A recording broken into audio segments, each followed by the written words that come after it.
Welcome to a special bonus episode of Grounded with John Tester and Maritza Georgia. We have some headlines to go over, but let's explain where you are. I am in the windy city of Chicago, heading to Maine, actually, to give a little speech at a college in Waterton, Maine. So it's good. Uh, we wanted to bring you this to talk about some legislation coming up for a vote. But first, let's get to some headlines. I want to talk to you about tariffs. President Trump took a pause on tariffs with more than 75 partners, but he raised the tariffs again for China, now at 125%. The stock markets surged almost immediately, but we have to mention that China and the EU imposed retaliatory tariffs on the U.S. This has been a roller coaster ride. Yeah, it has been. And the uncertainty is bad for business. There's no ifs, ands, or buts about that. I'm glad the stock market bounced back today. It was a huge gain, largest since World War II. But I think the point is this: it's called thoughtfulness. And I don't have a problem with tariffs on China. That's part of the deal. They can open up their markets to American goods. But when you put tariffs on everybody in the world, then it's really hard to make tariffs work. And hopefully the president is taking a look at this and easing off some of the tariffs on our allies. On one hand, I think he did good work. On the other hand, quit fighting with our friends. Bring them along with us. You've always been the leader in the world, both from a democracy standpoint, military standpoint, and in this case, a trade standpoint. We need them. Bring them along. Put the pressure on China. Make them open up their markets so they're dealing in a fair way with trade. And it makes sense. And hopefully you'll go down that road and make it happen. I mean, it makes no sense to get in a fight with the EU, get in a fight with our best friend Canada, with Mexico, when the problem really is China. Yeah, we have a lot of journalists excited about this news. A federal judge reinstated the Associated Press to White House event saying, turns out the government cannot bar journalists. Yeah, that's exactly right. That's exactly the way it should be. It's called freedom of the press. It's in our Constitution, and it's the way things should be. So I'm glad the court did the right thing this time. Okay, Wednesday, a federal appeals court basically gave the Trump administration the okay to keep firing thousands of probationary government employees. This came after a Supreme Court decision earlier this week that overruled a different decision. It's a lot of ups and downs here, like we said, that blocked the firing of the same group. So this is exhausting. I can't imagine what this is like for these employees and their families. And it's important to point out, just because you're a probationary government employee doesn't necessarily mean you're new on the job. A lot of these folks were recently promoted. That's right. And it also doesn't mean just because you're probationary, you're not doing a good job. And once again, not unlike the tariffs, this is about approaching this from a thoughtful standpoint. And the fact that Elon Musk, with the blessings of the president, has come in and trashed many of these government agencies. I'm going to tell you, in the long run, I don't think it saves the taxpayer money. I think it's going to cost the taxpayer money. Why? Because now people are going to work for the government. We need those folks to do the work that they do, whether it's in our national parks or whether it's making sure our BLM lands are taken care of or whatever it might be. And so I think it's a mistake because, once again, they didn't approach it from a thoughtful standpoint, where you get rid of the folks that you don't need. They just went in with a meat axe to start hacking away, and I think that's a bad direction. The Social Security website pretty much crashed this week over and over again after several cuts there to IT staff. And this comes after the vice president falsely claimed on Fox News that 40% of the people calling in with Social Security questions are engaged in fraud. You know, the thing that my best friend brought up to me on the phone today, she said, I saw a map of Montana, and if you need to actually drive to a Social Security office, people in Montana have it some of the worst in the country because they have to drive so far to get this straightened out. So if you want to talk about fake news, we're not talking about what the vice president just said. It's new. And one of the problems that I see in this administration is doing some things right, but they're doing some things wrong. And one of the things is transparency in government. You can't walk in and you can't cut programs and then take away all the metrics offline so you can't find out what they're doing. It doesn't matter if it's Social Security or if it's FDA or any other agency. There isn't the information out there to track anymore because they pulled it off and instead of websites being worked over and rebuilt. This is not right. It's not correct. And quite frankly, Social Security is pretty damn important, especially for people in a state like Montana, but it's important for everybody around the country. So we need to make sure we're holding people accountable. They disarmed NOAA because they didn't want to find out about climate change, like it's going to stop climate change. Give me a break. It reminds me of during COVID when he said, well, if we don't take tests, we won't have cases. We don't have cases. Yeah. And then drink bleach, huh? No, don't do that, folks. Don't do that. That's a bad choice. Okay, so the reason we are coming to you on a Wednesday evening is because there's this potential vote in the U.S. House Thursday regarding the SAVE Act. This has gotten a lot of attention on social media, and it kind of reignites this whole debate around voter access and election security, but it particularly has a lot of women paying attention. So we wanted to play for you this conversation we had just a couple of days ago, all about the SAVE Act and what it could mean for you. Greta Bedekovics is the Associate Director of Democracy Policy at American Progress. And before that, she worked on Capitol Hill as an advisor for Senator Amy Klobuchar of Minnesota. Here we go again, Senator. I'm going to talk about my love for Minnesota. Nice to see you, Greta. Thanks so much for having me on today. Good to have you on, for sure. Okay, let's just start with an explainer here. Let's help us understand what the Safeguard American Voter Eligibility, or the SAVE Act, is, because we're seeing a lot of people talking about this. I'm seeing a lot of conflicting messages about what it will do, what it won't do. So if this passes, what will it look like for us in real life on the ground? So yeah, the SAVE Act, like you called it, is a big misnomer because it would definitely not save any American citizens, but what it would do is block millions of eligible Americans from the ballot box. Because what it essentially says is that going forward, American citizens will be required to show proof of their citizenship, not just when they register to vote for the first time, but every single time they want to update their registration information. So anything like a move or if you get married, those all count as updates. Under the bill, the vast majority of Americans would have to show either a passport or their birth certificate with government-issued photo ID. And so while they might sound easy to a lot of people, we've done data showing that 146 million American citizens, about half of American citizens, do not have a passport. If that number wasn't already staggering, we also know that 153 million people voted in the last presidential election cycle. So that's obviously a huge chunk of Americans. But 69 million married women who've taken their husband's name also don't have birth certificates that match, their current legal name, and would face huge obstacles under this bill. Another thing that we focused on is obviously the impact on rural voters, because some people think like, even if I have my passport or my birth certificate, it's going to be easy for me. But you would still have to go in person under the bill to your election office. So there's rural Americans that would have to drive as much as 8 hours just to get to their election office. Some would even have to cross states, would have to actually go through Montana to get back into Wyoming to register to vote. And so this, bill is not saving any Americans, but it would definitely disenfranchise millions of people. So why is it put forth? I mean, what are they trying to accomplish with a bill that doesn't make a lot of sense, other than trying to keep people from voters? I mean, is that really the agenda here? Because that's pretty anti-democratic.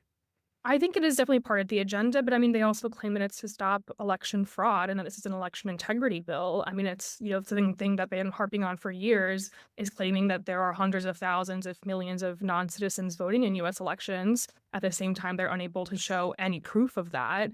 And so I think in many ways, the SAVE Act started as kind of a messaging bill just to say, hey, we're going to require you as proof of citizenship. That's going to stop non-citizens from voting. But they haven't stopped to think how it's actually going to affect millions of eligible citizens from voting, and those are the people actually casting ballots. What does the data say? How big of a problem is non-citizen voting?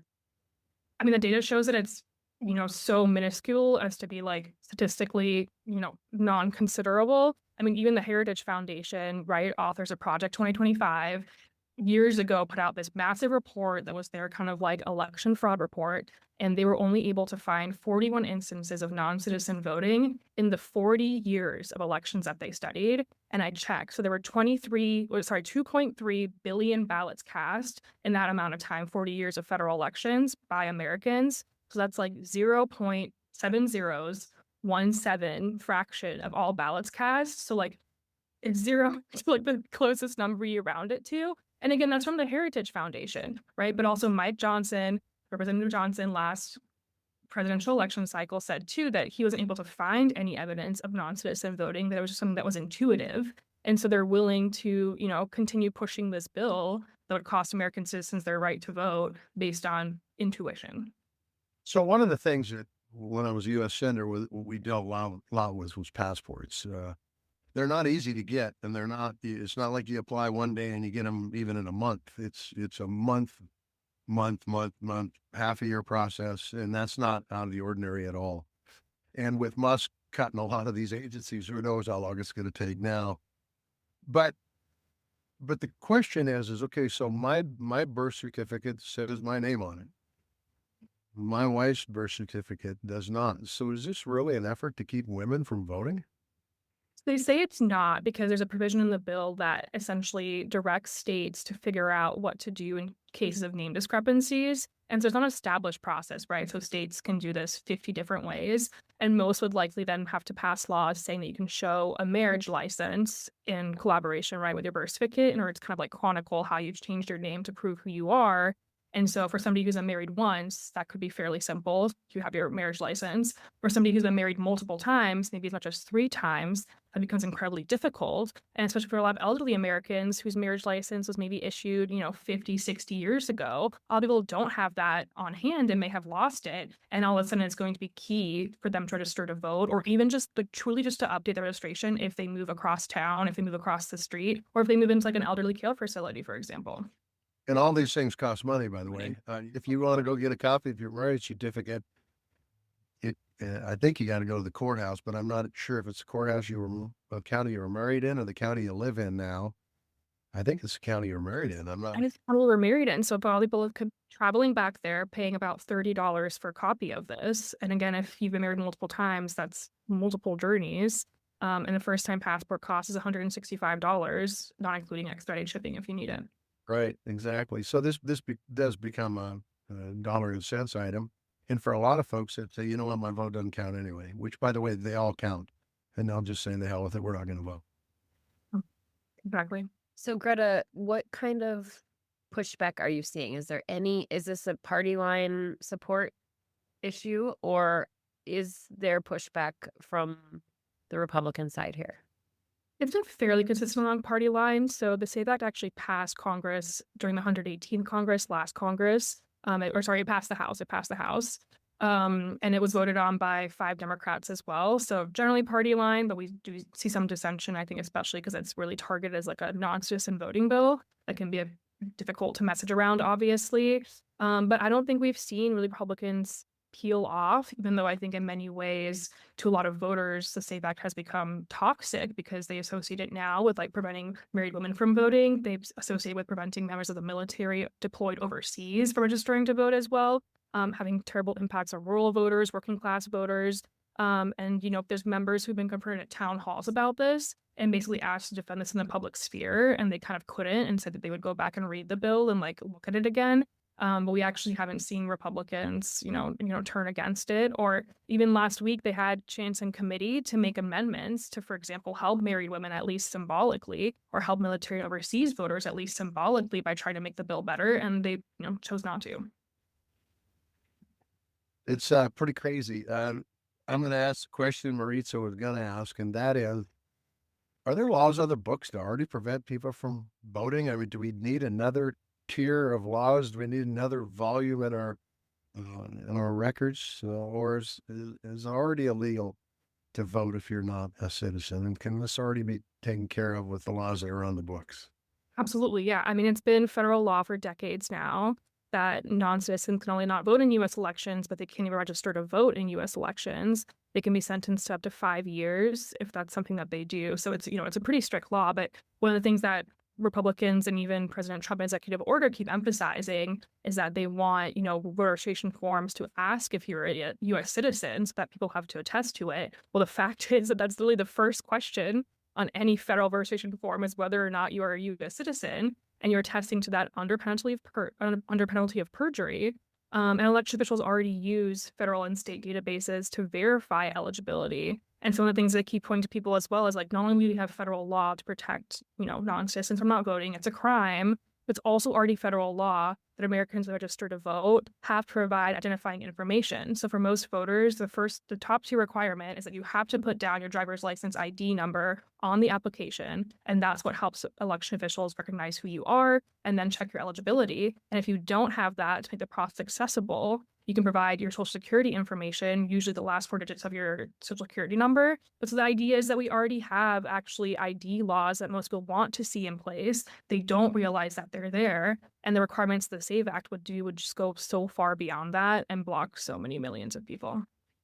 Greta, you brought up the executive order. So that was one of my next questions. How does that executive order compare or complement the SAVE Act? Is it nearly the same, or how does that fit?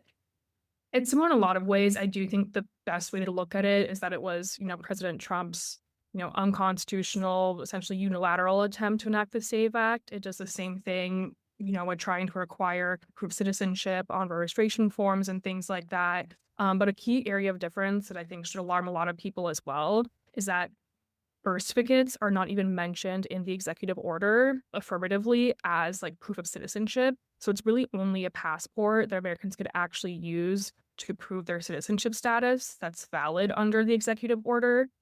So one, I think obviously that's a doubling down on, their attacks on birthright citizenship, essentially, by completely excluding that form of documentation that is generally still the most accessible to millions of Americans. But it's also the federal government, like we talked about earlier, that basically controls passport ownership. So now not only are they kind of saying in their minds that they think only people should passports should be able to vote, but that document is also one that they control, whereas, states issue birth certificates. So I think that's extremely concerning. And then because it's kind of an executive order, there's a bunch of other things thrown in there. One of the crazy things is that they basically want to empower Doge and Elon Musk to go through all state registration lists and basically review them. And basically, review who's registered to vote and maybe possibly who should not be registered to vote in their minds. And then there's just like election policies that Trump has clearly personally hated that he's also Hold on though. Like, if this is an executive order he signed, does that mean this is where do we stand? Yeah, I mean, there's already been, I think, at least 3 or 4 lawsuits. The chief thing that he basically does is, so there's the U.S. Election Assistance Commission, which is based here in D.C. It's an independent agency. And he basically tasks this independent agency with rewriting the federal registration form that states abide by in order to require proof of citizenship on there. But because it's an independent agency, he doesn't have the authority to do this. And so that's kind of being unrolled right now. I mean, we've seen courts kind of take this up, but so that's a huge impediment there. And hopefully, the courts will hold up the way they're going to hold up. But that's sort of like step one that would need to happen, is that the EAC would actually have to change this registration form. And then, all the executive agencies would have to basically start collaborating with states who are going to protect their data. One crazy quote that many people have been pulling out, but I think it was the Secretary of State of Mississippi who last Trump, presidential term, when they did the Kobach-Pence Commission to study voter fraud, basically told him to jump into the Gulf of Mexico if he wanted their data. So now I guess he could tell them to jump into the Gulf of America. But, there's all these other crazy things in the EO that people aren't really focusing on. But the easiest way to look at it is basically the SAVE Act. But it's being challenged. It is being challenged, yes. And so a lot of secretaries of state have already come out to assure voters that, they can still register to vote, that this is not being enacted, that they're going to be, fighting it, and that they want to encourage people, obviously, to continue to register to vote and participate in elections, because it's not something that they want to, abide by unless, push comes to shove. It's a crazy world we live in. When I first got involved in state politics, I was on the state administration committee in the state of Montana, and we worked in a bipartisan way. This was in 1999 to make voting more user-friendly so that you could go to the polls and vote without having to jump through a whole bunch of hoops. And it was a bipartisan effort to do that. And now it appears that, with a bill that I believe is being sponsored by Chip Roy in the House, they're doing everything they can do to make it so people not only make it harder to vote, but they can't vote. And it just really speaks to what I think is a dysfunction right now in American politics. I think that's exactly right. And they're also just like setting up people to fail. Like, one of the key parts of the SAVE Act too, it says that people could use Real ID to prove their citizenship status as long as it shows that they are a citizen. but that's just not something the vast majority of real IDs do. And so they even put this like nothing burger provision in there. And then Chip Roy stood up in front of the House Rules Committee and basically admitted this, saying that it's unworkable and that they're trying to like twist hands, states' hands to redo Real ID if Americans want to use it. But they're legislating in a way that they know the policies aren't even workable and they're not even trying to fix it, knowing that it's going to disenfranchise their own constituents, but Americans all across the country. And we've seen this kind of just little chips away at making voting as easy as possible. And I remember the whole, I'm a Curb Your Enthusiasm Larry David fan, and they did a whole plot twist around this, but that you couldn't give voters standing in a hot line waiting to vote in Georgia a bottle of water, and yet we see that it's legal for Elon Musk to hand out $1 million checks to voters. How is that? How do people not see the difference there? I feel like if we could answer that question, we'd be in a much better state for our democracy.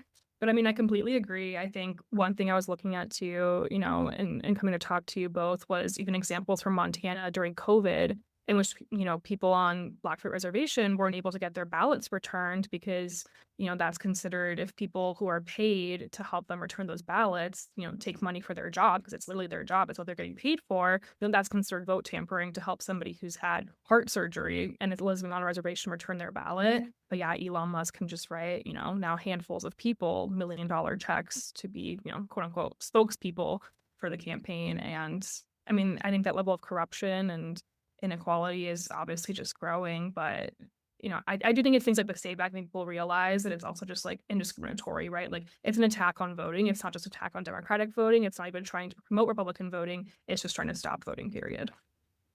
Yep, 100%. And it really goes contrary to where we should be headed. And that is, just making sure the people who are voting are citizens. And we've done that pretty damn well in my entire lifetime. And at least in my perspective, it's certainly been done well.